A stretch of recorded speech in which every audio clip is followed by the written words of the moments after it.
Welcome to another episode of Trappers Trails and Tales with the Algonquin fur harvester Kirk McCutcheon. On today's episode, we're going to still be chasing beavers under the ice using snare poles.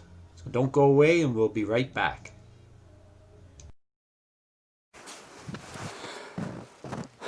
Okay guys, so we've arrived at the first house. We're going to be checking these beaver snares.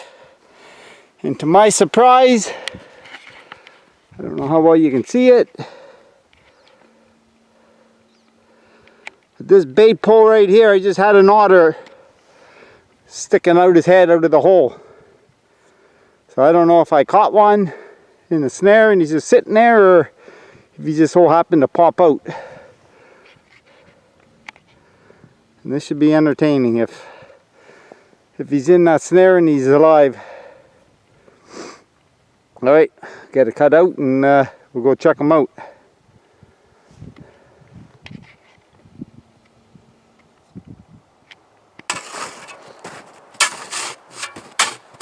Okay guys, so again,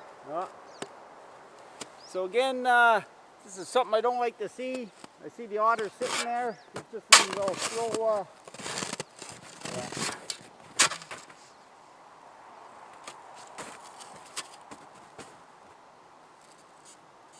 So he is caught on the pole. You see the pole moving right now, so I'm just going to leave him under. He's going to be the last one I'm going to cut out. Hopefully by then he'll dispatch.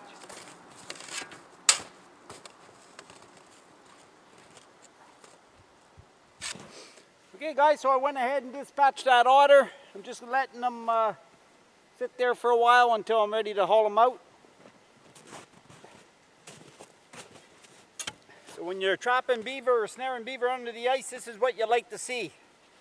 You like to see the pole on an angle. It either says that it made a catch, or the beavers were there farting around with it, trying to chew it off and get it into the house to take it up to their lodge. So I'll give you a close-up. You can see I haven't touched the hole yet, the pole. And I know before I had, on one video, I had a couple of guys talking about you couldn't get over how fast my chisel went through the ice.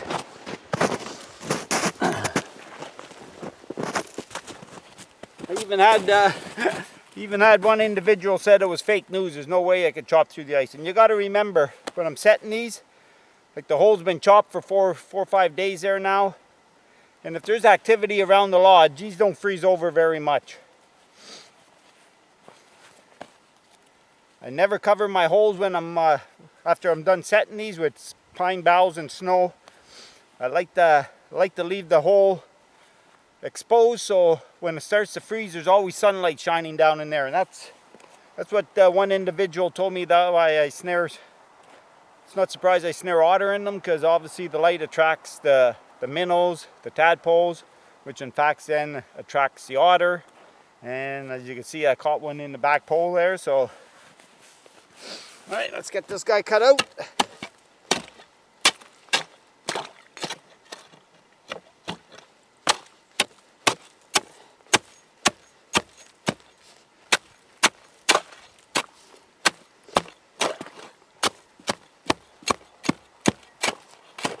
I don't like to go crazy on it too much, because I don't know if the beaver's sitting right under the ice, or. And there you go, it's pretty well chopped out there now. I'll take off my safety pole. I'm gonna get this crosser out of here.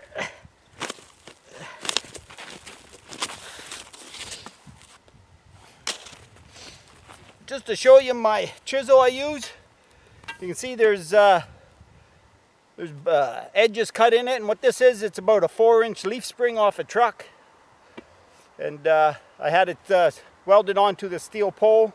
But then what I did is I notched the blade, and these are, I wouldn't say they're razor sharp, but they're sharp enough, and it doesn't take long to go through the ice.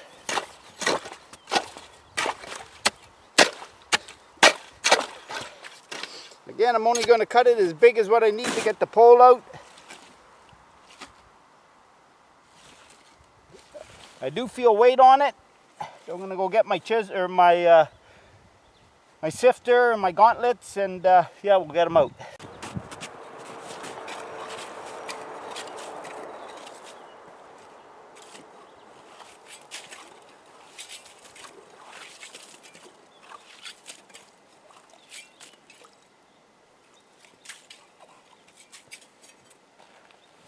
Okay, get my gauntlets on.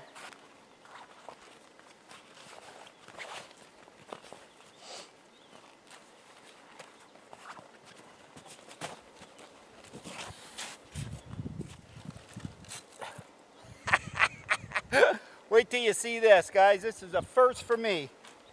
Wow! This house has been producing like crazy.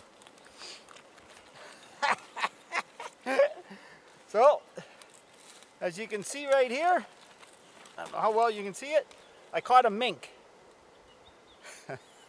A mink in a beaver snare. And you can see farther down I got a little beaver. Wow! That's the first time I've ever had that happen to me. You believe that?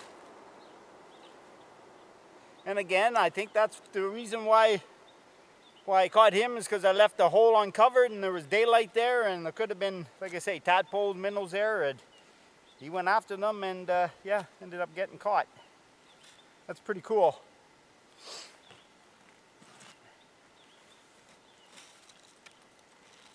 So again, right now the only thing open on this line is beaver, otter, and muskrat.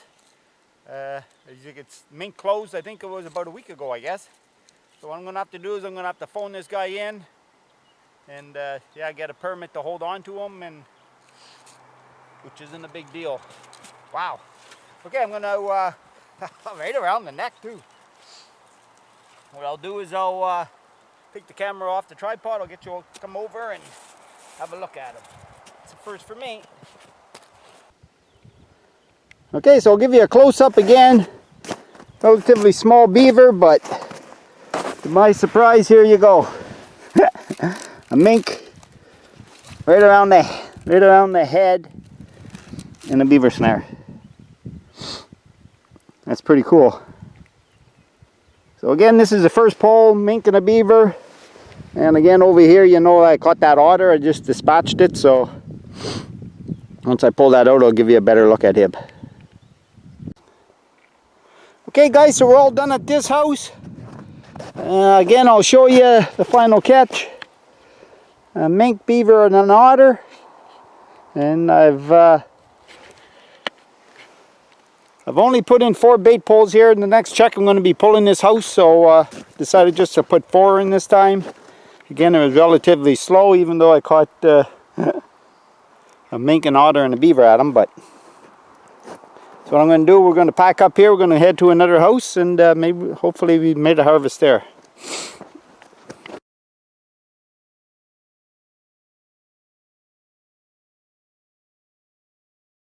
On our way out from this pond, you can see on the way in, I passed this this otter trail right here.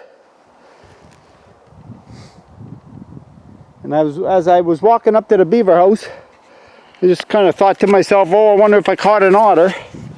Not that I'm wanting to or whatever, I don't want to catch any more of them. But yeah, it was my surprise when I got there and I seen the one sticking his head up out of the hole. So we're on the way to the second house. I passed that one on the way to this one. I usually check it on the way out. And again, there was otter tracks there, so not to say that I caught one, but alright, let's continue on down the trail.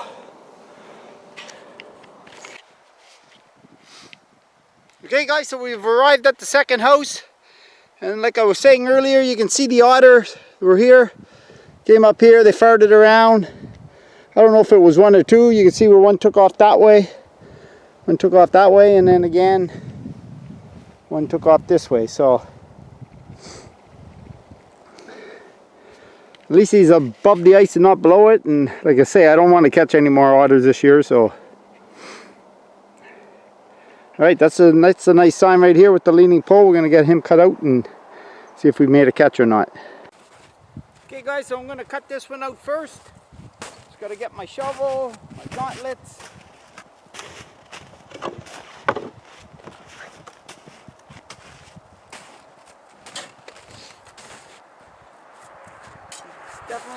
sign that there's been activity around the pole anyways.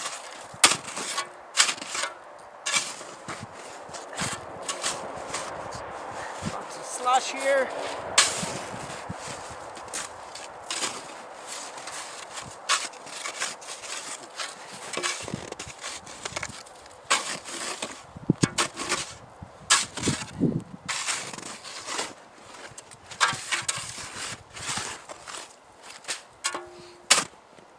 Alright. For the guy with the fake news, again, this is I haven't chopped here yet. Up. You can see there's not much ice at all there.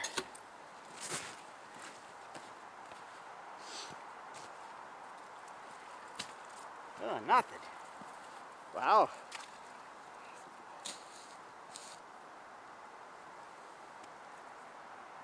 For a minute I thought that was another mink. Okay, so I didn't get nothing on it. Obviously he was working on the pole though. So I'll get it reset and I'll chop out the other ones.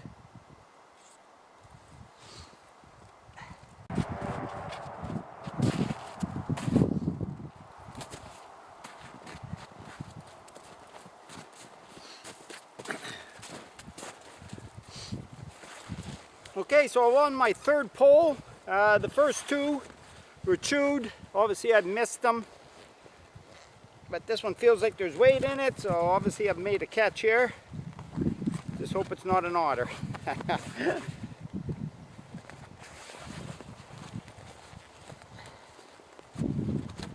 So again, I do feel weight.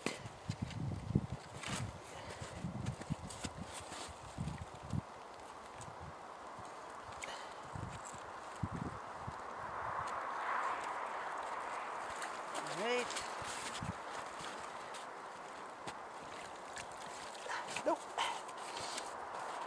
As you can see, the pole's been chewed, and there we go, another nice beaver. Perfect. So I'm going to get this guy cut out, and I'm going to get this pole reset.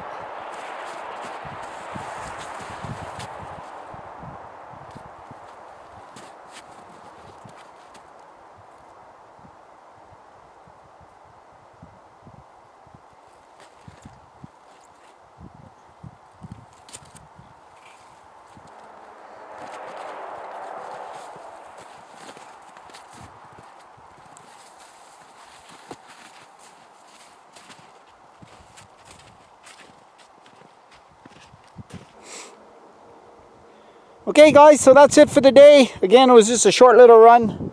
2 beaver houses. And just the final look at what I caught today. That otter, my first ever mink on a bait pole. And a pair of otters, or a pair of beavers, sorry. Not bad for 2 houses. Okay guys, so hope you enjoyed this little adventure, and I hope you'll join me on the next one of Trappers, Trails and Tales. Later guys.